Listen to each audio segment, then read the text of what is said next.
Thanks to the organizers for giving me the opportunity to present our work here.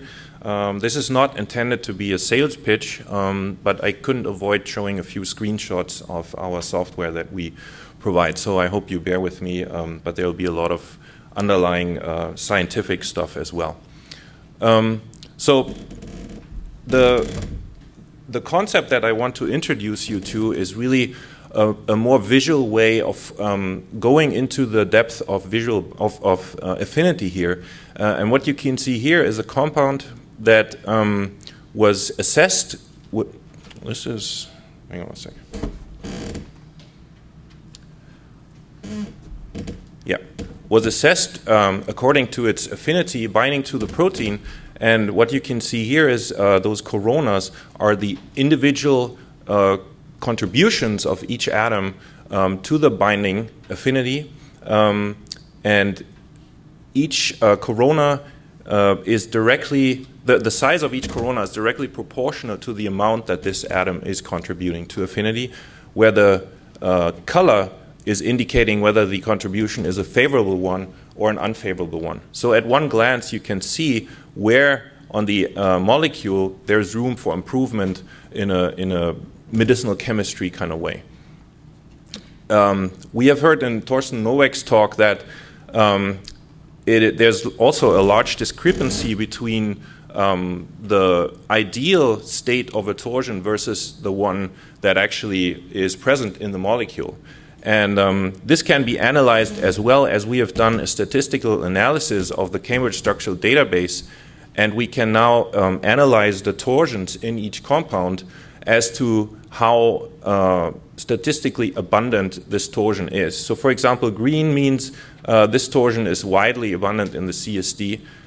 Yellow is meaning that the torsion is occurring occasionally, and red means the torsion would almost never occur in the CSD. So at one glance, again, you can see whether the conformation of your molecule makes sense, whether you might have to change something, and this, I think, is very important on the quest for a bioactive conformation.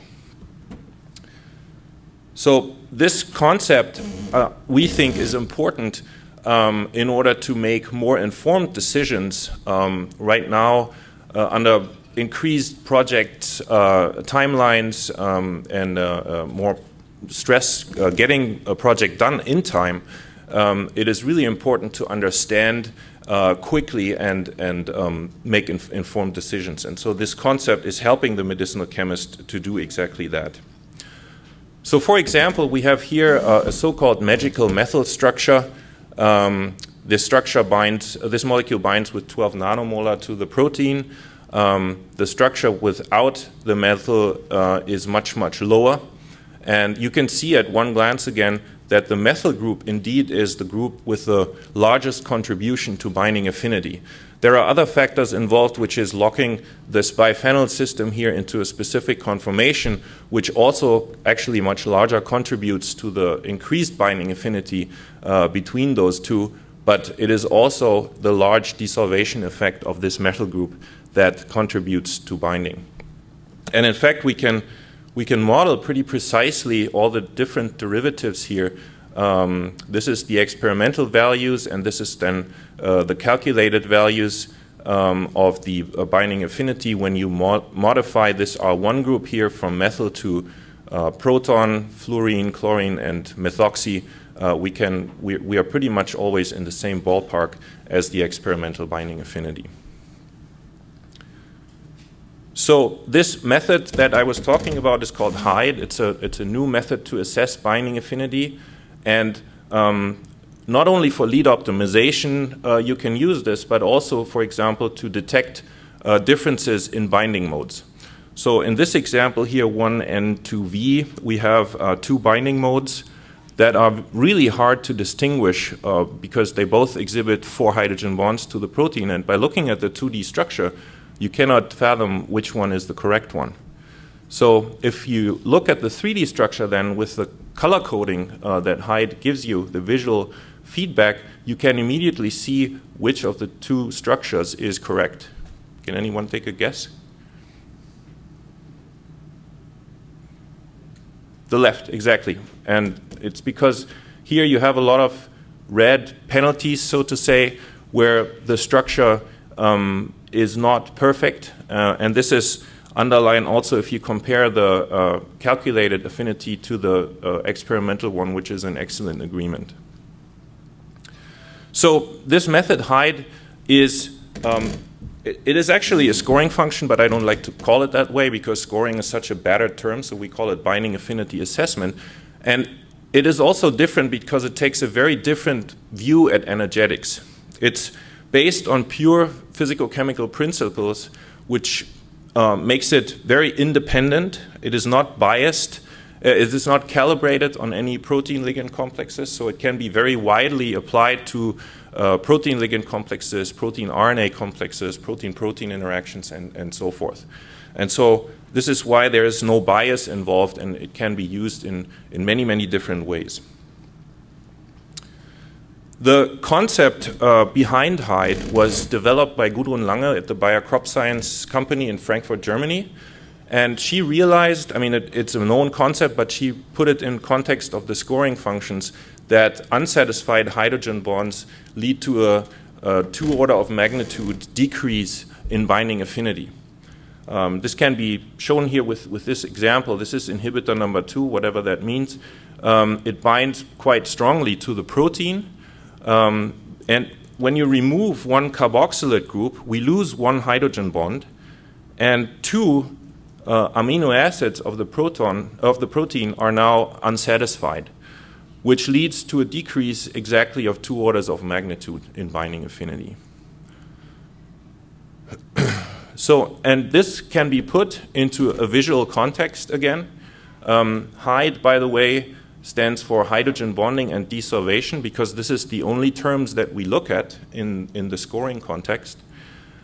So we have a compound here that binds to a protein, and now we score it, we assess the affinity, and we put this again into a visual context, and we can immediately see where there are problems. So here, for example, we have a nitrogen that binds, that's supposed to hydrogen bond to that carbonyl backbone of the protein, but it doesn't do that because the hydrogen bond is of crooked geometry. And so the desolvation cost that both these atoms have to experience cannot be overcompensated by the formation of a hydrogen bond.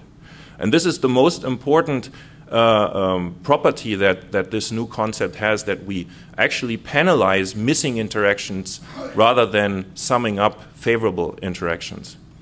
Likewise, down here we have a oxygen, again, that binds to the backbone, and indeed, this time around, there is a hydrogen bond present, but it is, again, not of perfect geometry, so we do have a much smaller penalty, but it is still a penalty. It's a paler red, if you will. And so this is the greatest strength, but also at the same time the greatest weakness of the method, that it needs really accurate geometries of hydrogen bonds, really good complexes. Otherwise, it will miss those important hydrogen bond energies to overcompensate the desolvation cost. This methyl group back here sits quite comfortably in the greasy groove, and this is really the hydrophobic effect. This has been stripped off the solvent, and now it can contribute favorably to the overall affinity.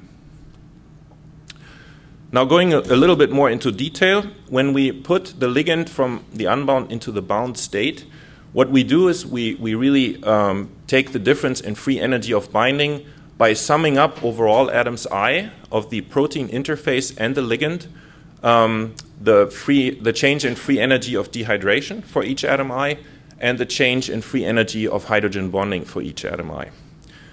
And these two parts of the equation, again, can then be expressed by two very similar equations. That's why this method is a very consistent way of describing the free energy of binding. We have two constant terms here. We have the partial log p increments of atom types. I'll go into that on the next slide. And then here we have the change in Connolly surface. And down here we have the change in number of hydrogen bonds that are formed between the ligand and the protein. This 1 over F sat is describing the completeness of the hydrogen bond network, which is at room temperature roughly 89%. So that factor would be 0.89, 1 over 0.89. In ice, obviously, it's 100%. In the gas phase, it's almost nil. And so this obviously is a temperature-dependent effect. And by that measure, through the back door, we quite elegantly introduce the entropy into this whole equation as well. So this is all there is to say about the physics. I told you about the P log P increments. We derived those from a subset of the Hunch data set, 500 small organic molecules that were the foundation for the atom types that we use. We have 3 for nitrogen, 4 for oxygen, and 1 hydrophobic. And so consequently, if you take a look again at this equation, here, now it's too quick. This is leading to a negative value if the partial log P value is positive, and if it's negative, then the whole expression will be positive, so such as the case for hydrophilic atoms, such as here. They have a negative P log P value, which consequently leads to a positive dehydration free energy, which we would expect. Likewise, for a hydrophobic atom, it's negative, which is then again the hydrophobic effect. So these put together constitute the backbone of Hyde, the P log P increments, the FSAT factor, and that's all there is. And with this rather simple expression, we can quite correctly predict, for example, the hydrophobic effect or the quenching of a hydrogen bond from vacuum into water, or what we want to do in lead optimization, the affinity loss due to a missing hydrogen bond. So I told you that the only 2 terms that we are looking at is the hydrogen bond energy and the desolvation. So you might want to ask, what about torsion energy? What about clashes and stuff like that? We rule out those things in a pre-step that we do to optimize the complex. And in order to do that, we have 2 steps. The first one is a hydrogen bond network optimization. When you compare these 2 here, the first step, this is the crystal structure, the pure crystal structure that we score. So a very bad energy of binding. Once we simply optimize the hydrogen bond network, including assignments of amino acids, you can see that there's a lot of gain. It's a 3-fold gain in binding energy, and also this atom is now really lush green, so it's very favorable towards the binding affinity. So that's the first step. The second one is a rather crude force field optimization. We have a 612 inter and intramolecular Lennard-Jones potential for clashes removal. We have a weighted hydrogen bond term, which gets those hydrogen bond geometries right, or at least should, and then we have a dehydration term. So when we get all this right, we can now really calculate the loss of a missing hydrogen bond. This is a complex 2BRB. It's an optimized complex. I have to mention that. But now here we have 2 hydrogen bonds. We have 1 hydrogen bond missing between those 2 atoms. That's why the oxygen is experiencing a penalty. But still, the calculated and experimental values are in quite good agreement. When we now modify this to an NH, and we do get a hydrogen bond, indeed the difference between the 2 is about 6 kilojoules, which is exactly that missing hydrogen bond. So the necessity to clean up those structures is underlined by looking, for example, at the PDB bind data set. We looked at those complexes, and we found that about 10% of the PDB bind, the refined set, they bear structural deficiencies. So, for example, we have missing electron density, we have alternative conformations or high temperature factors, or we have contacts with symmetry-related subunits. So the necessity to clean up structures is really there, and Thorsten mentioned in his talk, and I think we've heard it a couple of times more, that PDB structures really do bear problems on many occasions. So that leads us to the conclusion that we can use our method also to detect inaccuracies in crystal structures. That can be seen here again. We have a lot of red penalties over here, and also the calculated value is not in very good agreement with the experimental one. And indeed, when we look at the electron density here, we see that it's very poorly modeled for this particular example. So here, this group is not fitting the electron density and so forth. One particular example that is important to mention and where the method is particularly strong is looking at the SAR around the ligands in a congeneric series. Here we have a thrombin example where we modified the, this R1 in the S1 occupant, and different derivatives have been synthesized and assessed. And as you can see at one glance, this molecule here is the one that's really doing the best. If we put this into the experimental perspective, the agreement between experimentally and calculated derived affinities is quite excellent. Let me now go into a little bit of detail and look at this particular compound in more under like a magnifying glass. We were wondering if we can explain those penalties here. And indeed we can. If we look at the surrounding protein structure, for this aromatic carbon, we see that there's an unsatisfied glycine oxygen here that portrays its unhappiness towards the carbon. So that's why the carbon is penalized. Contrary to this, the chlorine experiences the hydrophobic effect, but in doing that, it is pulling the whole structure apart by moving into this hydrophobic pocket. And this is, we think, the reason why this NH group is penalized, because the hydrogen bond geometry is distorted by this pulling chlorine or chlorophenyl group, and that's why it's not able to overcompensate the loss in desolvation energy. So just a few examples here from docking. We have small hydrophilic binders. This is an example where we have, for both chain A and B, a very good RMSD for this small molecule and a very good agreement, again, between the calculated and the experimental binding affinity.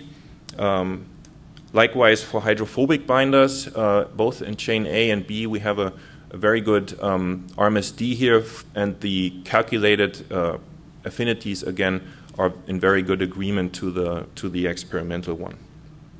One last example I want to show is a prospective study that was done back in 2007 at Bayer, where they used a prototype of this method, Hyde, to get new compounds for a polymerase protein target. So they docked all their 4.5 million virtual library, and they rescored all the docking results with Hyde, retaining 2,200 complexes, and of those, they did a visual inspection on the binding mode, and this resulted then in 974 binding modes that made sense to them.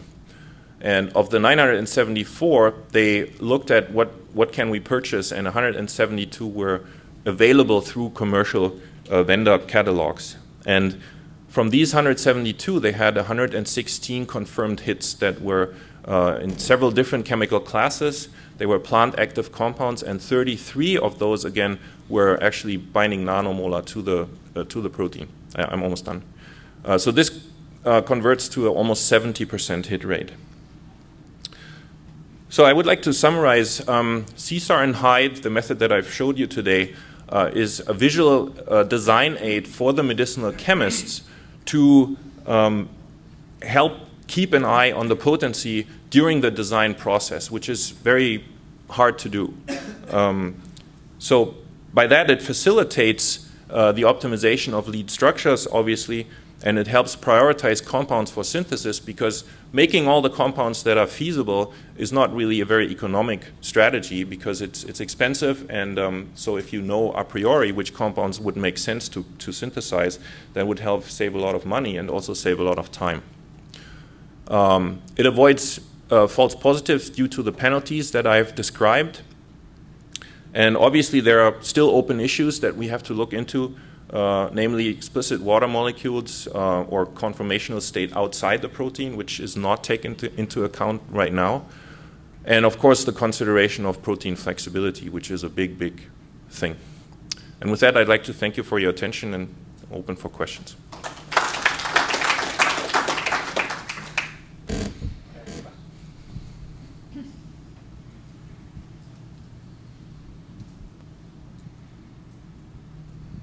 Patrick. Yeah, very nice presentation. Yeah, I don't really have a question, but more a statement to really clarify. Yeah, it sounds like a very useful program to account for desolvation. It is. I mean, yeah. we chemists, we have an intuition field, and this probably also experimental data in terms of desolvation. We know it's a lot more energy to dissolve it around carboxylic acid versus alcohol. So basically between serine and aspartic acid also, depending you're talking about substrate or protein. But in reality, you don't need to complete desolvation. Usually, in many cases, actually just partial desolvation, and that really throw our perspective off the chart. But this can give you some quantitative penalty. Yeah, I agree. Very good. Yeah. And I mean, obviously, there's differences in more open binding sites and versus closed binding sites, but this is taken into account. So when there's an open binding site, the part of the ligand that protrudes into the solvent is actually not taken into account because it's obviously still solvated, at least partially. Any other questions? Yeah.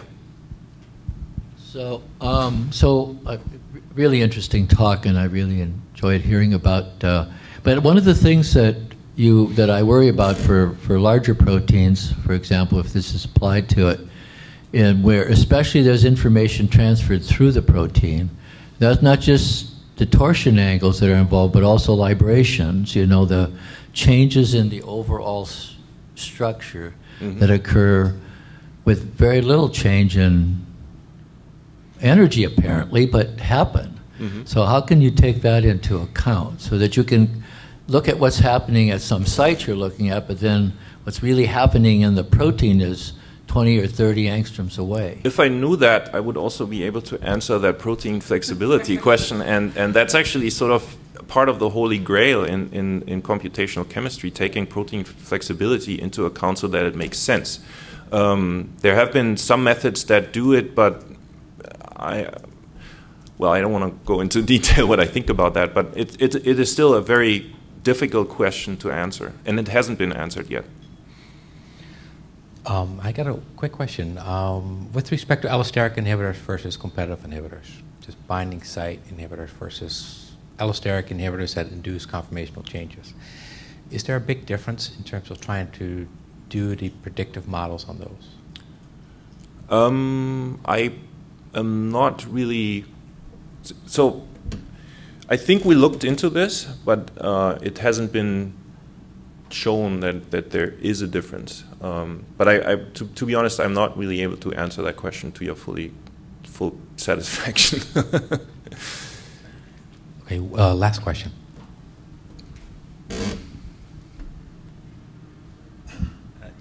Expanding a little bit on that point, when you have molecules in different types of molecules in different protein crystal structures, you can in part deduce the plasticity of protein binding sites if you overlay the various different sites and opportunities that there are in there. So are you able with your software to feed that in so that you have multiple binding site characteristics from different proteins as a template, different templates for different molecules? In the current state, no. This has been used in a much older software that we have been working on, which is called FlexX Ensemble, which is made possible the ensemble docking.